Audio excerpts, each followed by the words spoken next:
Have you ever picked up your phone just to check one notification, and suddenly it's been 45 minutes and you've accidentally stalked your cousin's friend's dog on Instagram? Yeah, don't worry, your brain isn't broken. It's just addicted. And today we're diving into the real reason why. So let's start with this. Your phone is basically a pocket-sized casino. Seriously, every time you unlock it, you're pulling a slot machine lever. Will you get a message? A like? A meme? A hi from someone you've been waiting for since 2018? You never know.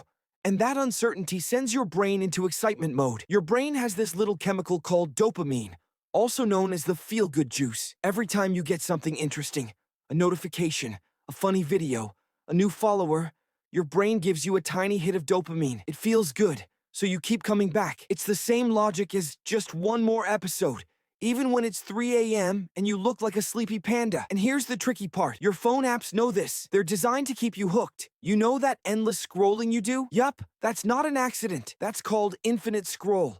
And it's literally built to make sure you never reach the end. It's like your brain keeps saying, maybe the next post will be more interesting, or the next one, or the next one. And before you know it, you've scrolled so much that you've reached someone's birthday celebration from 2019. Another reason your phone keeps winning is something called FOMO, fear of missing out. Even if nothing is happening, your brain convinces you that something might be happening. What if my friend sent a meme? What if someone is texting me? What if a message arrives and I don't see it for 2 minutes and everyone thinks I died? So you check and check and check again. Your brain basically treats your phone like a life update machine. Now let's talk about a magical moment. Phantom notifications. You know when you feel your phone buzzing in your pocket, but it's actually not? That's your brain saying, hey, it's been 3 minutes. Shouldn't we check something? Your brain is literally making up imaginary notifications just to get that dopamine hit. That's when you know it's serious. But hold on, there's more. Your phone is also designed to replace boredom. Remember when waiting in a line meant actually waiting in a line? Now your brain says, why waste 20 seconds doing nothing when you could watch a guy making a giant sandwich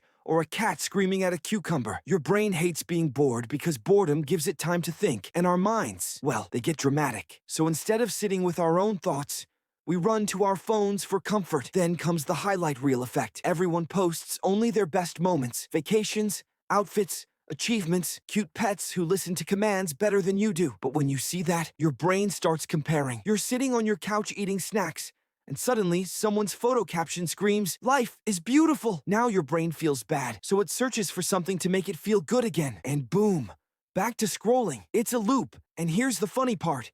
We don't even use our phones logically. Have you ever opened Instagram, closed it, and then opened it again immediately without thinking? Your brain is like, maybe something happened in those 4 seconds. Spoiler, nothing happened. Not a single thing. Another reason we get addicted is the illusion of productivity. Your brain tells you, I'm just checking the time. Then suddenly you're watching a video of a baby laughing at a tissue box. Your phone is basically that one friend who convinces you, let's just go out for 1 hour, and then you come home at midnight. And let's be honest, we all know the moment when you lie down at night thinking, I'll sleep early today, but your phone goes, wait, what if we watch one video about why bees shouldn't be able to fly? 3 hours later, you're questioning your entire existence. But don't worry, this addiction isn't because you're weak. It's because your brain and your phone are working together like a perfect, terrible team. Your brain loves dopamine, and your phone loves giving it to you. It's a relationship built on chaos. So what can you do? You don't need to throw your phone out of the window, because let's be real, you jump out right behind it, but you can take back control. Start by giving your brain a few breaks. Put your phone away during meals.